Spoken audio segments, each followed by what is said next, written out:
Today, we are going to be replacing the self-propelled drive belt on a Honda HRR216. This is the 2013 variant of this model. However, these replacement steps should work on certain other model years as well. We'll start by removing the spark plug and turning off the fuel. We will need to remove a few bolts to access the drive belt. The first set of bolts we will be removing are 10mm.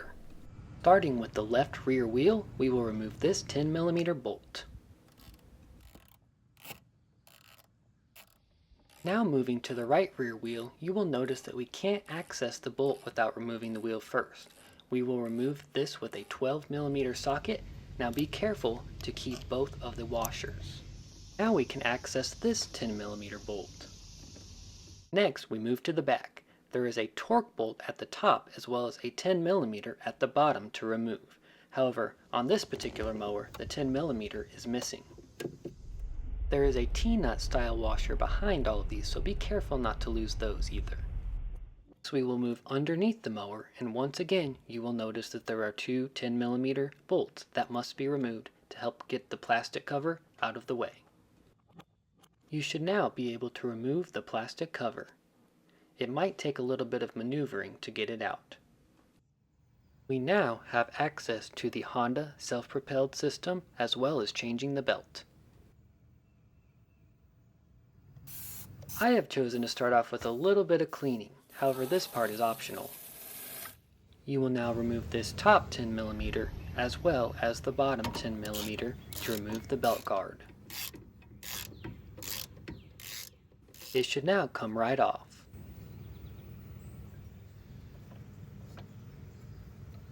We will now remove the top of this rear pulley. As you can see, there is a nut on top of it that must be removed. The way we will access this is by removing the cable. This will allow us to rotate the whole assembly around to access the nut.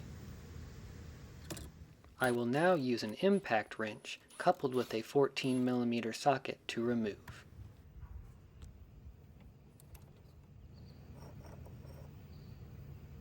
And just like that, our belt is now free.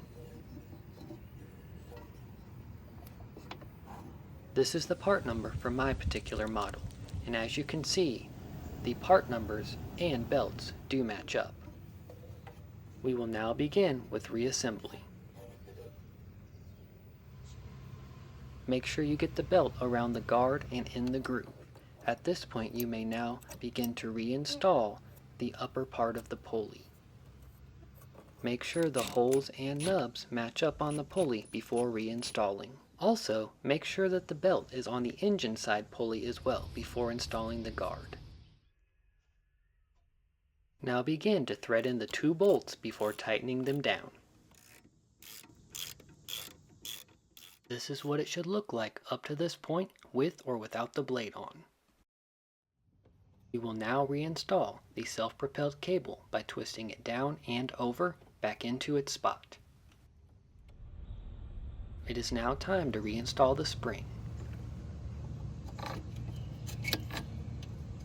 You can see where the spring goes in those two notches. I chose to use trimmer line to help pull the spring back into the right place. This is what it looks like when it's been reinstalled. I chose to put a little bit of oil on the cable while I had good access to it. Time to put the plastic guard back on. Remember, if any of the T-style nuts fell off, all you must do is push them back in through the back. We'll now reinstall the plastic guard. This will take quite a bit of maneuvering.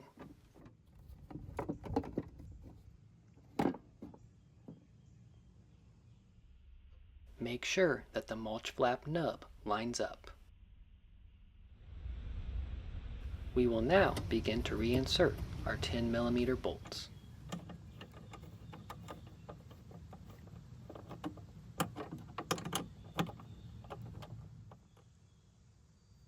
At first, you may need to adjust the plastic slightly to persuade it into place. Don't forget to reinstall the torque bolt and the 10mm on the back. If you reinstalled the wheel after removing that 10mm, it must be taken off again. We now have access to that 10mm that must be reinstalled. We will now reinstall the wheel by adding the two washers. The bent one goes on first, followed by the flat one. Now reinstall the blade if you chose to take that off. Make sure that it is tight enough so it won't fall off. Now flip the mower back over, install the spark plug, and turn on the gas.